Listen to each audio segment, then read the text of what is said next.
In this learning video, we're diving deep into the heart of the Philippines, into a lake that holds a fascinating secret. If you're from Batangas, you already know what I'm talking about. For everyone else, get ready to meet a truly unique creature, the Tawilis. The lake is the picturesque Taal Lake, in the middle of which appears to float the world's smallest and yet very dangerous Taal volcano. The fish, meanwhile, is one with silvery scales and is known by its scientific name Sardinella tawilis, or just Tawilis in the vernacular. What you probably do not know is that the origins of this iconic fish remains a mystery even to biologists up to the present day. For the benefit of those who may not know, Taal Lake was not always the freshwater lake that we know it to be today. An archaic map drawn by the Jesuit priest Father Pedro Murillo Velarde in 1734 showed that what is now Taal Lake was once connected to Balayan Bay by a channel wide enough to be navigated by ocean-going vessels.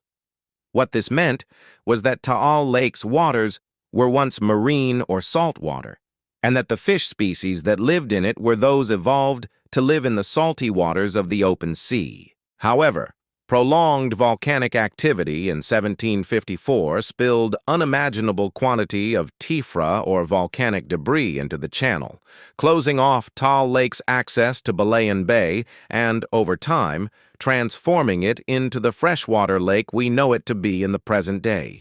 Inevitably, there were marine fish species trapped inside the lake when the channel was blocked and reduced to what we know today as the Pansipit River. The Tawilis was one of these. Rather than die out because of the changing properties of the waters it had to swim in, the Tawilis instead adapted to the increasingly, again over time, desalinated waters. Augustus C. Mammaril, in a paper written in 2001, described what happened.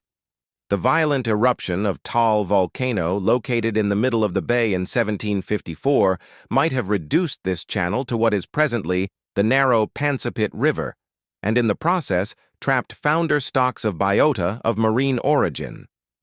These landlocked forms, which included a species of Sardinella, adapted to the changing hydrobiological conditions of the erstwhile marine habitat.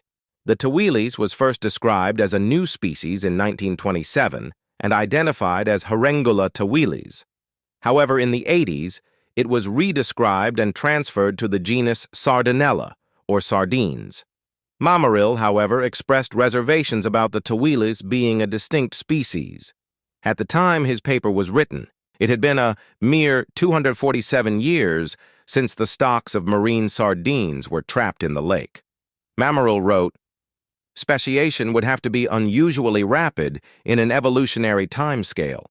At this point, the obvious question to ask is, what was the Tawilis marine ancestor before the channel was blocked and the bay became a freshwater lake? Because Mammaril had doubts that the Tawilis is a distinct species, he suggested in his 2001 paper that the Tawilis status as distinct species and affinities of Tawilis may have to be resolved using genetic and molecular techniques. Allow us to pause for a moment to ask you if you have hit the like button yet and subscribed to our channel.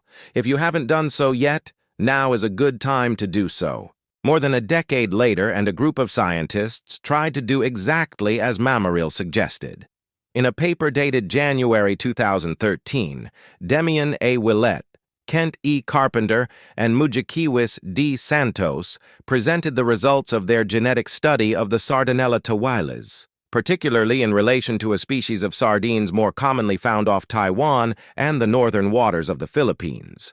The three researchers found that the Tawilis' closest genetic relation is Sardinella hualiensis, with which it shares the same morphology or physical structure.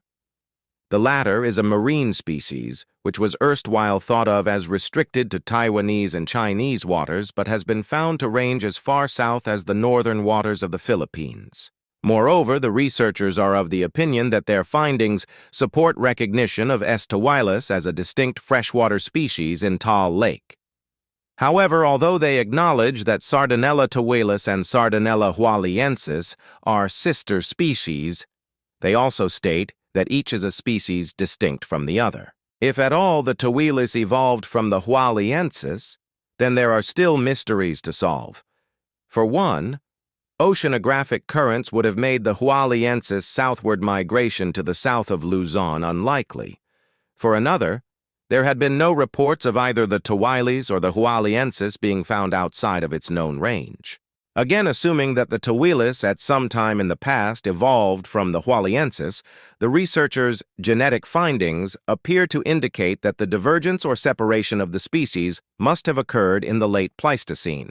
In other words, the Tawilis must have separated as a species in itself from the Hualiensis thousands of years, before the 1754 Taal volcano eruption, and must have had established populations as a marine fish in the bay before it was closed off by tephra to become what we now know as Taal Lake.